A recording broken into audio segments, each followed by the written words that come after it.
Sinasabi ko sa inyong mga nakikinig sa akin, mahalin ninyo ang inyong mga kaaway at gawa ng mabuti ang mga napupuot sa inyo. Pagpalain ninyo ang sumusumpa sa inyo at ipanalangin ang mga nag-aapi sa inyo. Kapag sinampal ka sa isang pisngi, iharap mo rin ang kabila. Kapag inagaw ang iyong balabal, huwag mong ipagkait ang iyong baro. Bigyan mo ang bawat naghihingi sa iyo. At kung may kumuha ng iyong ari-arian, huwag mo nang bawiin pa ang mga iyon. Gawin ninyo sa iba ang ibig ninyong gawin nila sa inyo. Kung ang nagmamahal lamang sa inyo ang inyong mamahalin, ano pang gantimpala ang inyong hihintayin?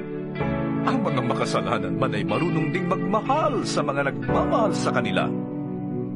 Kung ang mga mabuti lamang sa inyo ang inyong gagawa ng mabuti, ano pang gantimpala ang inyong hihintayin? Kahit ang masasamang tao ay gumagawa rin yan. At kung ang makakabayad lamang ang inyong pauutangin, ano pang gantimpala ang iyong hihintayin? Kahit ang masasamang tao ay nagpapautang din sa kapwa nila masama sa pag-asang sila'y babayaran. Mahalin ninyo ang inyong mga kaaway at gumawa kayo ng mabuti.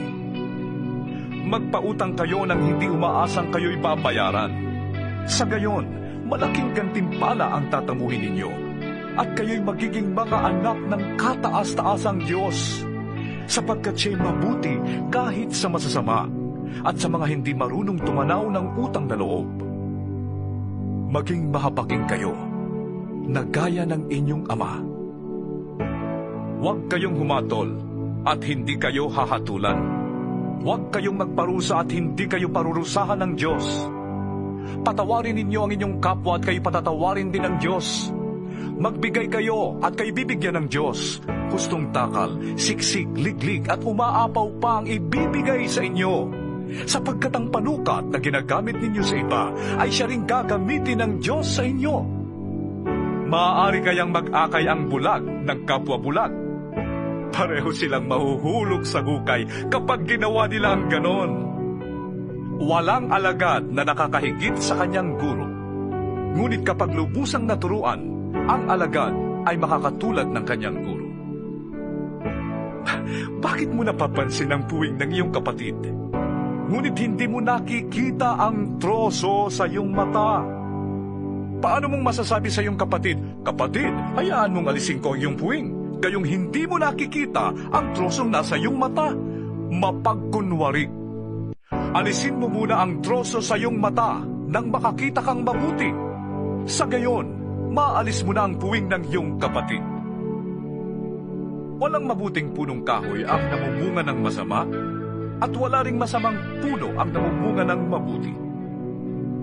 Nakikilala ang bawat puno sa pamamagitan ng kanilang bunga, sapagkat hindi nakakapitas ng igos sa matitinik na halaman o ng ubas sa mga dawag. Ang mabuting tao ay naglalabas ng mabuti mula sa kanyang pusong sagana sa kabutihan, samantalang ang masamang tao naman ay naglalabas ng masama mula sa kanyang pusong tigib ng kasamaan. Sapagkat kung ano ang nag-uumapaw sa puso, ay siyang sinasabi ng labi. Bakit ninyo ko tinatawag ng Panginoon, Panginoon? Gayong hindi naman ninyo tinutupad ang sinasabi ko. Sasabihin ko sa inyo kung ano ang katulad ng taong lumalapit sa akin, nakikinig ng aking mga salita, at nagsasagawa ng mga ito. Ang katulad niya ay isang taong humukay ng malalim at nagtayo ng bahay sa pundasyong bato.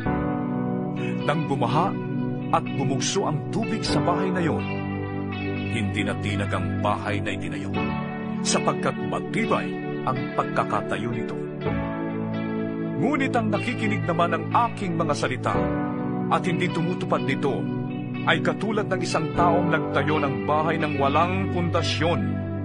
Nang bumaha at bumugso ang tubig sa bahay na iyon, ito ay kaagad bumagsak at lubusang nawasak.